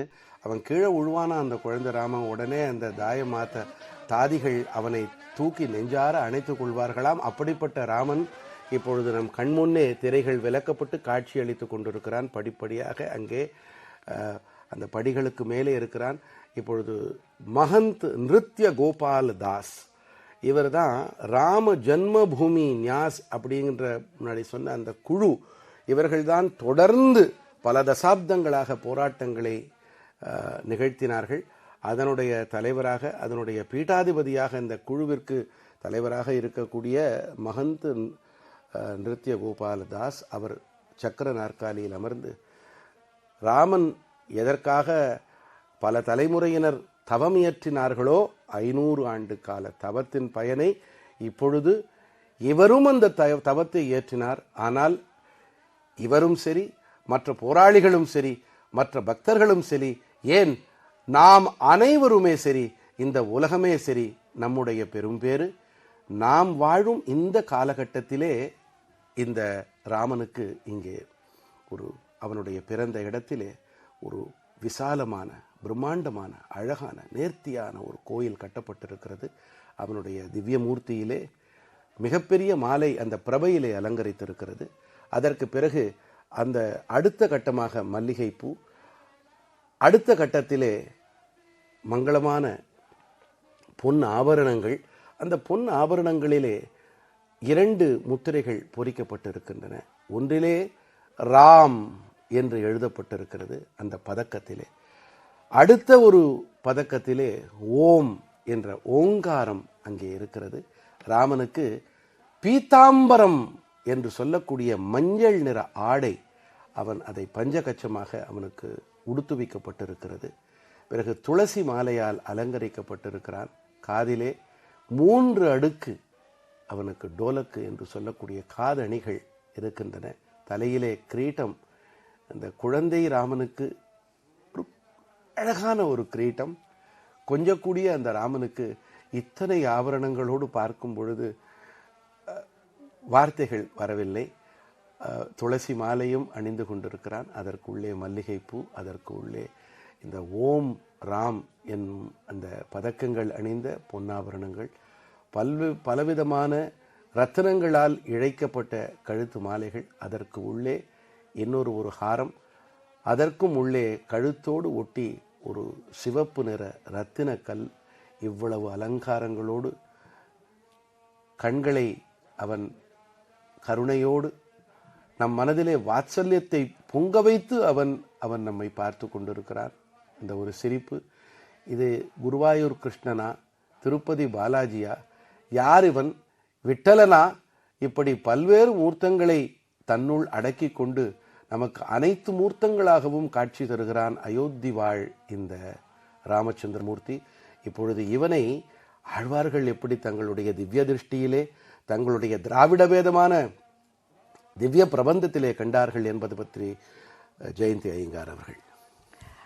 இந்த மாதிரி ஒரு பகல் வேளையிலே தான் கோசலையின் புதல்வனாக ராமன் அவதரித்தான். ஒரு பகல் உலகெல்லாம் உதிரத்தில் புரிந்து கருமுகில் வண்ணனை, தாமரை கண்ணனை, மை கொழுந்தினை, திருவுர பயந்தனள் கோசலை என்பான் கம்பன். அப்படி பிறந்த குழந்தை எப்படி இருந்தது என்றால், கருமுகில் தாமரை காடு பூத்தது போல இருந்ததாம். ஒரு காடு முழுவதும் தாமரை காடாக இருந்தால் எப்படி இருக்குமோ அப்படி தாமரை காடாக இருந்தானாம் இந்த ராமன், எம்பிரான் ராமன். இப்பொழுது நாம் பார்த்து கொண்டிருக்கும் காட்சியிலும் அவன் முகமே தாமரை மண்டலமாக இருக்கிறது, கண்களும் தாமரையாக இருக்கிறது. பார்க்கவே மனதுக்கு ரம்யமான காட்சியாக இருக்கிறது. இதைத்தான் ரமே ராமே மனோரமே என்பார்கள். மனோரமே, மனதுக்கு இதமானது. இதை நம்முடைய ஆண்டாள் நாச்சியார் எப்படி சொல்கிறாள்? மனத்துக்கினியானை பாடவும் நீ வாய்த்திரவாய் என்கிறாள். ஆண்டாளுக்கோ கண்ணன் மேல்தான் ஈடுபாடு. ஆனால் எப்பொழுதெல்லாம் ஒரு இரக்கம் என்ற நிலை வருகின்றதோ, எப்பொழுதெல்லாம் இறைவன் தன்பால் இறங்க வேண்டும் என்கிற எண்ணம் தோன்றுகிறதோ, அதாவது கண்ணன் ஒரு விளையாட்டு பிள்ளை, அதனால் நியாயம், நேர்மை, நீதியின் பக்கம் இருக்கின்ற ராமனையே அவள் எடுத்துக்காட்டாகவும் ராமனையே அழைப்பதாகவும் நாம் பார்க்கிறோம். சினத்தினால் தென்னிலங்கை கோமானை செற்ற மனத்துக்கினியானை பாடு என்கிறாள். அந்த மனத்துக்கினியான் தான் மனோரமே, மனதுக்கு மிகவும் ரம்யமானவன். எப்படிப்பட்டவன்? சினத்தினால். எதனால் அவனுக்கு சினம் ஏற்பட்டது? சீதையை கவர்ந்து சென்றதனால். இதுதான் சொல்வார்கள். பொதுவாக ராமன் வம்பு தும்புக்கு செல்பவன் அல்ல. சும்மா இருப்பவரை கொண்டு அவன் கோபப்படுவதில்லை. அவன் சீதையை கவர்ந்து சென்றதனால் தான் ராவணன் மீது போர் தொடுக்க வேண்டியது. அப்படிப்பட்ட சினத்தினால் தென்னிலங்கை கோமானை செற்ற மனத்துக்கினியான், அந்த மனத்துக்கினியான் ஆகிய ராமனுடைய ஜென்மதினத்தை நாம் இப்பொழுது கொண்டாடி கொண்டிருக்கின்றோம். அதே ராமனை சொல்லும் பொழுது எப்படி சொல்வான்? பொல்லா அரக்கனை கிள்ளிக் களைந்தானே என்று. ஏன் பொல்லா அரக்கனை? ஏனென்றால் அங்கே ஒரு நல்ல அரக்கனும் இருந்தான். விபீஷணன் என்பவன் நல்ல அரக்கன். ராவணனோ பொல்லா அரக்கன். எத்தனையோ அறிவுரைகள் சொல்லியும் கேட்காதவன். அப்படிப்பட்ட பொல்லா அரக்கனை கிள்ளிக் களைந்தான். கிள்ளிக் களைதல் என்பது என்ன? கீரையை கிள்ளுதல் என்பார்கள். கொழுந்து இலையை கிள்ளுவது, மொட்டினை கிள்ளுவது, பூவை கிள்ளுவது. அதுபோல எப்படி பெரியாழ்வார் ஆண்டாளினுடைய தந்தை சொன்னாரோ 9 ஒன்றினையும் ஓட விரட்டினான் என்று, அந்த 10 தலைகளையும் அப்படியே கிள்ளிக் களைந்தான் என்று ஆண்டாள் பாடுவாள். அது மட்டுமல்ல, அவனை மங்களாசாசனம் என்று சொல்லி போற்றி பாடும் பொழுது, அன்று இவ்வுலகம் அளந்தாய் அடி போற்றி, சென்றங்கு தென்னிலங்கை செற்றாய் திரள் போற்றி, சென்று அங்கு தென்னிலங்கை செற்றாய். நின்ற இடத்திலேயே அடியை அளந்தான் ஒரு அவதாரத்திலே. சீதா பிராட்டியின் துயர் துடைப்பதற்காக அங்கு சென்று அவன் இருப்பிடத்திற்கே, எதிரியின் இருப்பிடத்திற்கே சென்று அவனை வீழ்த்தினான் என்று போற்றுவாள். இப்படி ஆண்டாள் நாச்சியாரும் ராமனை வெகு அழகாக போற்றுவாள். மனத்துக்கினியான் என்ற பெரும் இடத்தினை தந்தவள் ஆண்டாள் நாச்சியார். மனத்துக்கினியான் நீங்க சொன்ன உடனே எனக்கு வேற ஒரு பதம் ஞாபகத்துக்கு, தோளுக்கினியான். தோளுக்கும் இனியானவன். இதனை வாகனம் எழுப்புவர் ஸ்ரீபாதம் தாங்கிகள் சொல்லுவார், அவர் தோளுக்கு இனியான் என்று. இன்னும் ஆழ்வார்கள் சொல்லுவார், நீங்கள் சொன்ன இதேதான் முன்னாடி சொன்னது. தோள் கண்டார் தோளே கண்டார், திருக்கமல தாழ் கண்டார் தாளே கண்டார், மற்றை கண்டவர் அது ஒக்குமேன். இன்னும் கம்பன் ஒரு இடத்துல சொல்லுவான், பெண்கள் எல்லாரும் ஆண்கள் எல்லாரும் இப்படி பார்த்துட்டு இமையா நாட்டிலம் பெற்றனம் என்று ஏங்கினர்னு.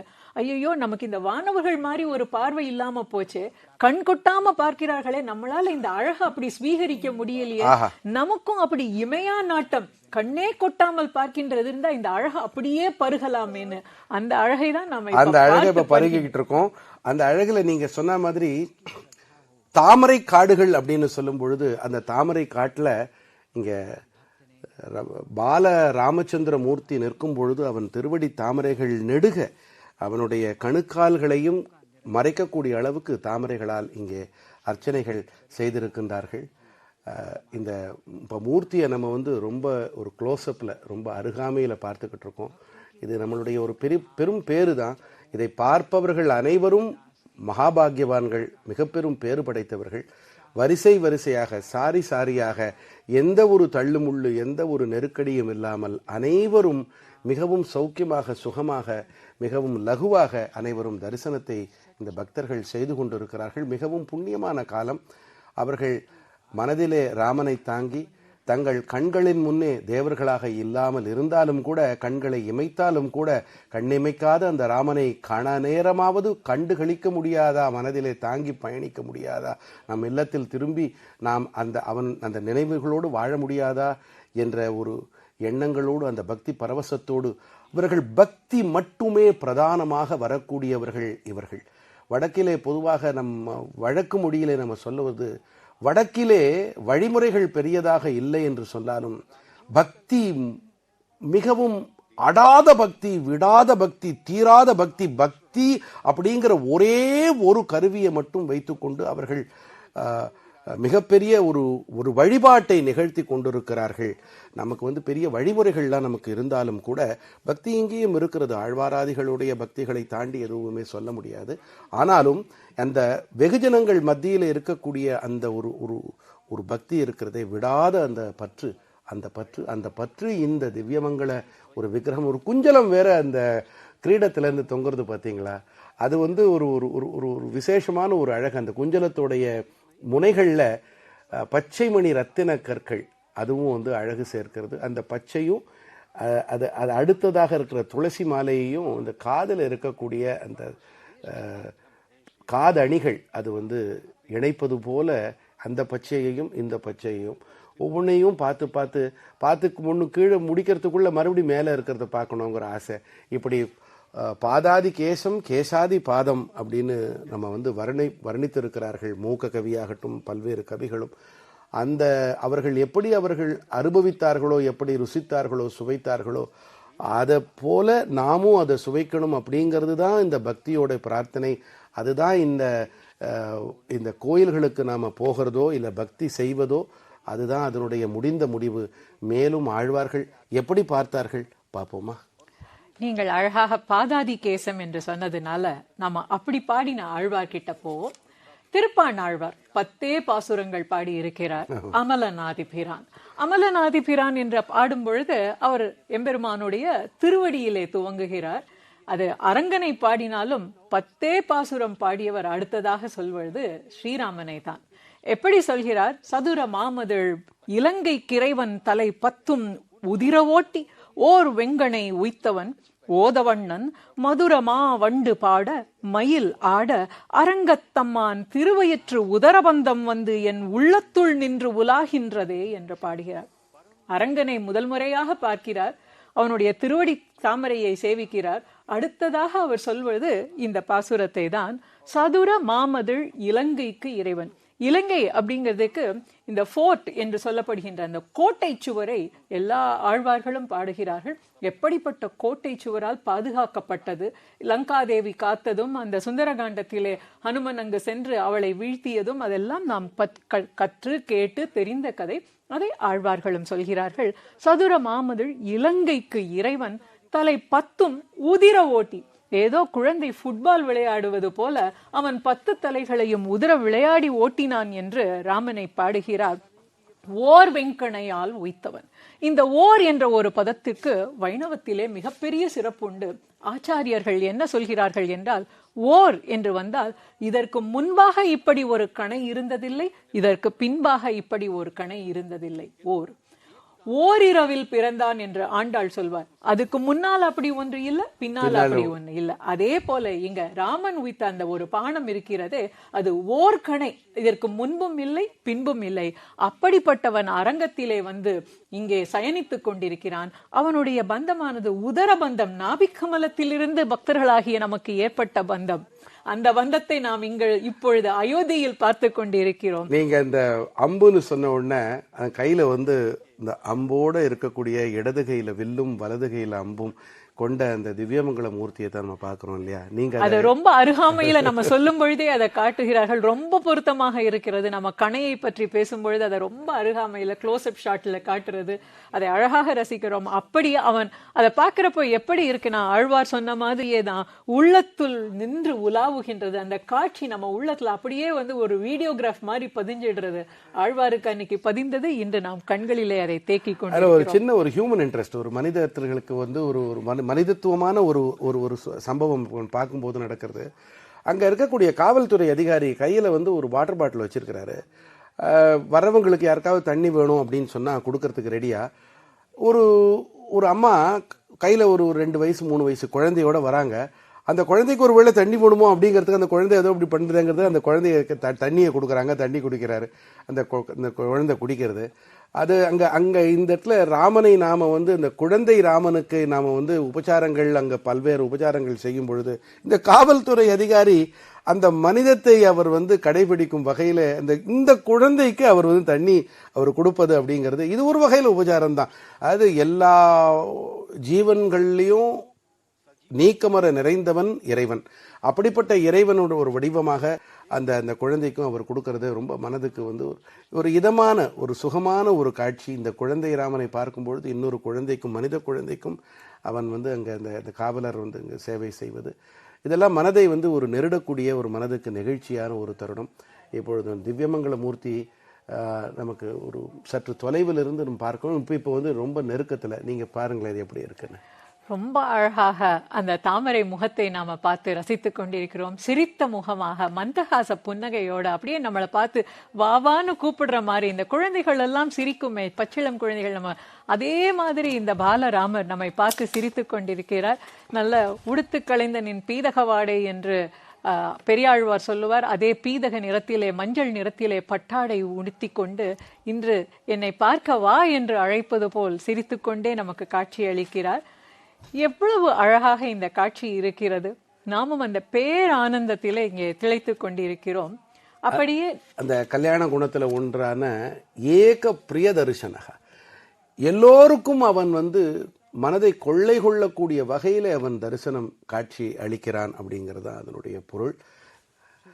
இப்பொழுது இந்த பூஜைகள் எல்லாம் நிறைவு பெற்று இப்பொழுது நாம் மீண்டும் நிலையம் திரும்புகிறோம். எல்லோரும் அங்கே தரிசித்து கொண்டிருக்கிறார்கள். மிக அருமையான ஒரு காட்சி. அந்த காட்சிகளை உங்களோடு நாங்கள் பகிர்ந்து கொண்டோம். நேயர்களே, மிக்க மகிழ்ச்சி. நன்றி, வணக்கம்.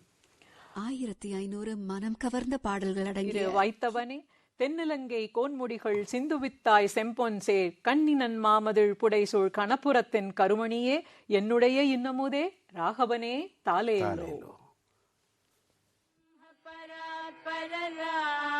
कालात्मक परमेश्वर राम, शुद्ध ब्रह्म परात्पर राम, कालात्मक परमेश्वर राम, शेषतल्प सुख निद्रित राम, ब्रह्माद्यमर प्रार्थित राम, चण्ड किरण कुल मण्डन राम, श्रीमद्दशरथ नन्दन राम, कौसल्या सुखवर्धन राम, विश्वामित्र प्रियधन राम, घोरताटका घातक राम, मारीचादि निपातक राम, कौशिकमख संरक्षक राम, श्रीमदहल्योद्धारक राम, गौतम मुनि संपूजित राम, सुरमुनिवर गण संस्तुत राम, नाविक धावित मृदुपद राम, मिथिलापुर जन मोहक राम, विदेह मानस रंजक राम, त्र्यंबक कार्मुक भंजक राम, सीतार्पित वरमालिक राम, कृतवैवाहिक कौतुक राम, भागवदर्प विनाशक राम, श्रीमदयोध्या पालक राम, राम राम जय राजा राम, राम राम जय सीता राम, राम राम जय राजा राम, राम राम जय सीता राम, अगणित गुण गण भूषित राम, अवनीत नया कामित राम, अगणित गुण गण भूषित राम, अवनीत नया कामित राम, राका चंद्र समानन राम, पितृवाक्याश्रित कानन राम, प्रिय गुह विनिवेदित पद राम, प्रक्षालित निज मृदुपद राम, भरद्वाज मुखानंदक राम, चित्रकूटाद्रिनिकेतन राम, दशरथ संतत चिंतित राम, कैकेयी तनयार्थित राम, विरचित निज पितृकर्मक राम, भरतार्पित निज पादुक राम, राम राम जय राजा राम, राम राम जय सीता राम. நேயர்கள் இதுவரை அயோத்தி ஸ்ரீராமர் கோவிலில் நடைபெற்ற ஸ்ரீராமநவமி உற்சவத்தின் தமிழ் வர்ணனையை நேர்முகமாக வழங்க கேட்டோம். வழங்கியவர்கள் ராமசுவாமி சுதர்சன், எழுத்தாளரும் ஆன்மீக உரை நிகழ்த்துபவருமான ஜெயந்தி ஐயங்கார் ஆகியோர்.